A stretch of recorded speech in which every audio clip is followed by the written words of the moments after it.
À la naissance de ma fille, je suis rentré dans un magasin de peinture d'artistes. J'ai acheté des toiles, j'ai acheté des pinceaux, toutes sortes de couleurs. Et j'ai commencé à peindre cette journée-là.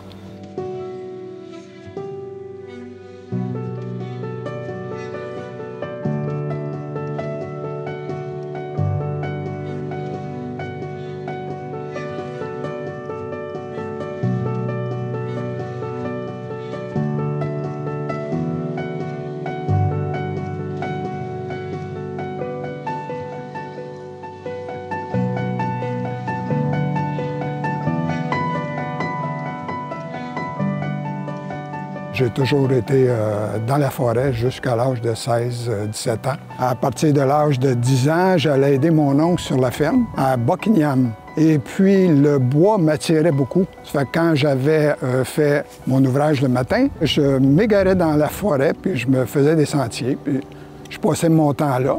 La première année, je suis resté 3 jours d'affilée dans le bois. Il a fallu que toute ma parenté arrive pour faire une battue, pour me retrouver. Ils m'ont retrouvé en haut d'un arbre qui ventait, puis j'avais bien du plaisir à être là. J'ai toujours aimé la nature, je suis toujours entré dans le bois. Jusqu'à temps que je travaille. Le premier métier que j'ai fait, c'était du lettrage au pinceau, c'est-à-dire des affiches. Mes parents étaient peintres. Et puis, j'ai vécu dans un milieu d'artistes. Je voyais tout le temps quelqu'un peindre, soit mon père, soit les amis. J'écoutais surtout, j'étais un observateur. Quand je suis parti de chez moi, ces gens-là m'ont tous dit « J'espère qu'un jour, tu ne vas pas faire de la peinture. Il faudrait que tu fasses vivre ta femme et tes enfants quand tu vas en avoir. » J'ai dit « Le jour que j'aurai de quoi dire, je serai un peintre. » J'ai dit « Mais je vais attendre le jour que ça va arriver. » Et puis, ce jour-là, bien, c'était un 20 mai 1980. À 6 heures le matin, ma fille vient au monde. Je pleurais tout le temps. Moi, je sors de l'hôpital vers 10 heures. Et puis, je suis rentré dans un magasin de peinture d'artistes. J'ai acheté des toiles, j'ai acheté des pinceaux, toutes sortes de couleurs. Et j'ai commencé à peindre cette journée-là. C'est une charge d'émotion, c'est là que le message est rentré. Pour arriver à ma peinture aujourd'hui, j'ai peint chaque jour pendant 4 ans en effaçant mes tableaux. Pour arriver à trouver qu'est-ce que j'avais à dire, il fallait que ça sorte de moi. Non, je ne cherchais pas de technique, j'essayais d'être moi.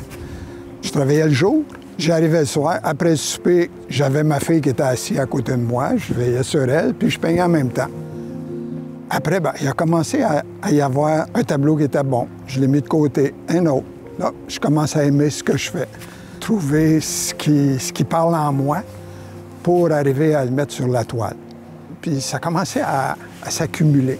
Et puis, je me suis dit, oh, je vais essayer de présenter de quoi. À partir de là, l'idée est venue en moi. Si un jour, je peux présenter un tableau dans une galerie d'art, il me semble que ma vie va être comblée. Okay? Mais non, après, tu continues. Si j'avais encore un tableau dans une revue d'art, t'amplifies ton affaire. Ça va tout le temps plus loin.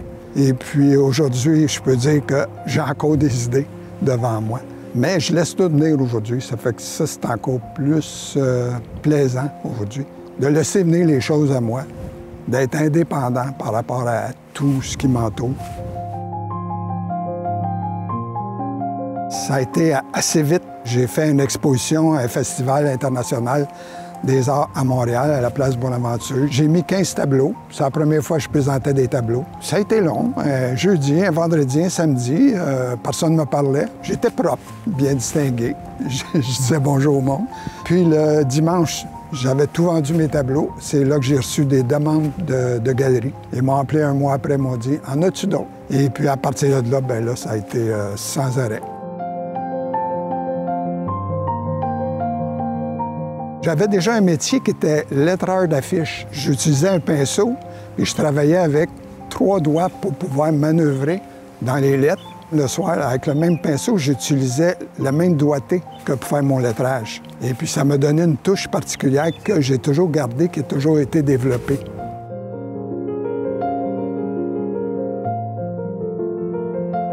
Je suis souvent en forêt, plus souvent en forêt que dans mon atelier. C'est ma vie, la forêt. Ça fait que t'as pas à chercher loin pour trouver ton sujet. Dans la forêt, j'aime être couvert de feuillage, de ne pas voir le ciel, d'être juste voir la lumière dans le feuillage, les ombrages, les jeux de lumière sur le sentier. Tout ça, ça me parle beaucoup. C'est un aide-mémoire, la photo.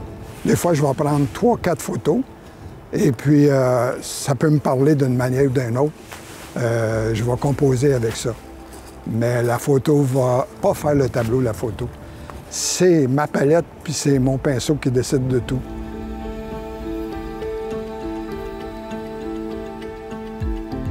Kamouraska est quelque chose de particulier. Le Kamouraska, le Bas-Saint-Laurent, il y a une lumière que je ne trouve pas ailleurs. En tant que peintre, c'est difficile à expliquer. J'ai commencé à peindre, j'étais surtout dans les cantons de l'Est parce que je connaissais la place. Mais j'avais une lumière qui était un peu plus blanche, plus style impressionniste. Puis, je suis monté vers le nord. Puis là, j'ai fait tous les sentiers du Mont-Tremblant pendant 10-15 ans. Les lumières étaient superbes, ils étaient rouges, orangés, ils étaient le fun. À un moment donné, j'y vais aussi sur la côte est américaine. Je rencontre des peintres là-bas, je remarque une autre tonalité de lumière, plus rose-mauve. J'aimais beaucoup, beaucoup, beaucoup ça, puis je les enviais pour ça. Puis j'ai découvert cette lumière-là ici, dans le Kamouraska, à cause du fleuve, à cause des montagnes. Le mélange des deux me donne la lumière que je recherchais tout le temps. Je ne détesterais pas retourner au Mont-Tremblant pour faire ma peinture, ça va être d'autres choses. Mais ici, là, je savoure chaque instant que je suis dans le bois.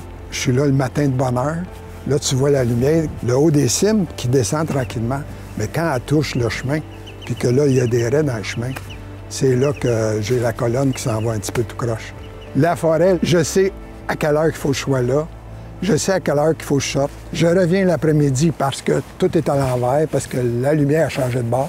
Je refais le sentier d'un autre côté. Je regarde surtout les mouvements, les masses. Tu sais, quand je te disais, plus jeune, ils m'ont trouvé dans la forêt. J'étais en haut sur une branche, ils vantaient.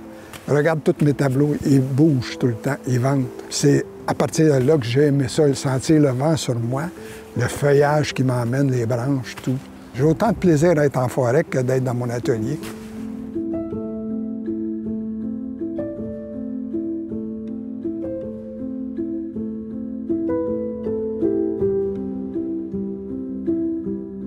J'ai aidé mon père parce qu'il était lettreur aussi. Je savais un peu comment remplir une lettre avec du tape et tout ça. Et puis un jour, je regardais un lettreur dans une compagnie à Laval. J'ai essayé un peu, ils m'ont passé un pinceau, puis j'ai fait des lettres. Puis on dit « Ah, t'as une bonne main, donc on t'engage, demain tu commences. » Et puis au bout d'1 an, 2 ans, ma femme me demande, elle dit « Hey, tu devrais aller au collège d'Annecy en graphiste. Il y a des cours du soir qui se donnent pour améliorer tes choses, savoir faire des maquettes. Apprendre les autres sous forme de lettres. » J'ai dit, c'est une bonne idée, ça fait que je prends 2 cours de soir. Mon professeur de graphiste, lui, après la session, il me dit, t'as une bonne main dans le lettrage? J'ai dit, on cherche un professeur de lettrage. J'ai dit, oui, tout de suite. Avez-vous un programme? Non, il dit, tu vas le composer, tu as 40 semaines, 5 soirs par semaine. J'accepte l'offre. On compose, moi et ma femme, un peu. J'étudie la manière que je lettre pour pouvoir l'expliquer à mes élèves. On fait ça comme ça, on arrête comme ça, puis on part comme ça. C'était surtout de la technique. Et puis j'ai fait ça pendant 4 ans. L'enseignement, le jour où je travaillais à la compagnie de lettrage, arrive un autre professeur qui me dit, on cherche quelqu'un qui pourra faire un gros contrat pour la BAT, qui était le Grand Prix du Canada. En 78, la première course avec Gilles Villeneuve. Et puis j'ai dit oui encore une fois. J'ai ouvert un atelier, j'ai fondé une compagnie de lettrage. Ça, c'était 3 mois, 4 mois d'ouvrage intensif, 24 heures par jour quasiment, tout le temps. La BAT me fournissait des maquettes. Moi, je faisais les affiches. Et puis, entre-temps, bien, j'avais d'autres clientèles qui s'est formées aussi, dont la Ronde. J'ai refait tous les affiches à la Ronde aussi, c'est-à-dire le Fort Edmonton. J'ai fait de la sculpture, toutes des enseignes sculptées en bois avec des lettres d'or. J'ai tout appris sur le tas tout le temps.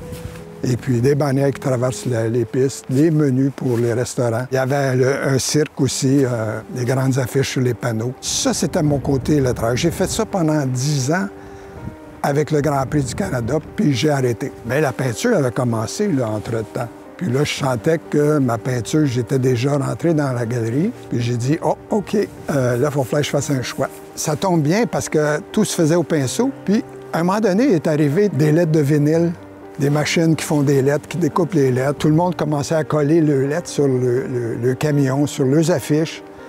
Puis moi, je continuais à les faire au pinceau. Ça fait que moi, je me suis dit, oh, ben, je ne vais pas m'équiper avec des ordinateurs pour commencer à faire mon métier. Il faut que je continue avec mon pinceau. Ça fait que j'ai laissé tomber le lettrage. Je me suis lancé juste dans la peinture. C'est mon art qui a pris la priorité. Ma femme, elle encourageait parce qu'elle, pendant que moi, je commençais à peindre, elle commençait à étudier l'histoire de l'art. Elle allait chercher le côté de l'histoire pour que je comprenne un peu qu'est-ce qui s'est fait avant, qu'est-ce qui se fait encore aujourd'hui. Puis, on a une interaction tous les deux. Elle est auteure, ça fait qu'elle écrit. Elle est poète un peu aussi, en écrivant, c'est sûr. On discute de tout. Même tout ce que j'ai fait, elle a tout vu le cheminement aussi. En fin de compte, c'était mon axe. C'est sur quoi je me fiais pour avancer. Aujourd'hui encore, je m'intéresse à tout ce qui se fait. Même ce que, à première abord, je n'ai pas aimé, je me demande, mais pourquoi il fait ça? T'sais? Puis là, après, je comprends ce qu'il voulait dire, mais peut-être que moi, je ne l'aimais pas, mais c'est pas grave, ça. Quelqu'un peint parce qu'il veut peindre. Ça aurait pu être pas bon, ce que je fais, mais que moi, je l'aime. Mais ça a donné que les gens l'ont aimé, apprécié. Ça a continué, puis aujourd'hui encore, ça continue.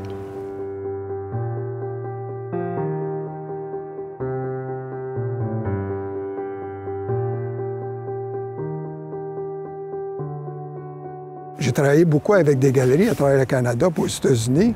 Des fois, j'avais un petit message, je dis, les personnes qui ont acheté ton tableau aujourd'hui, ils pleuraient devant, tu sais. Moi, je dis, bien, il y en a un peu, ou quelque chose comme ça, tu sais. Mais depuis que j'ai ouvert mon atelier ici à Kamouraska, j'y vois les gens. Puis une personne sur 7, 8 va avoir une émotion. Ils vont peut-être pas pleurer, mais ils ont une émotion devant le tableau. Ça me paye au cube, là, tu sais. Parce que j'avais la même chose, moi, devant le paysage quand j'étais dans la forêt. Ça veut dire que j'ai réussi à le transmettre sur le tableau. Puis ces gens-là ont vu ce que j'ai vu. Tu vois, aujourd'hui, je peux en remercier ma fille pour ça, ma femme, le couple et le trio qu'on a fait toute notre vie, parce que ça a beaucoup d'amour là-dedans. C'est comme si on avait été 3 à peindre tous ces tableaux-là depuis que je peins.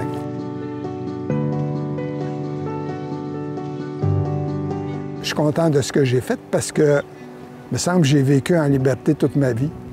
C'était surtout ça la base, de gagner ma vie avec la peinture, il faut le faire. Puis être dans le bois, bon, t'as dit qu'est-ce que tu veux de plus dans la vie?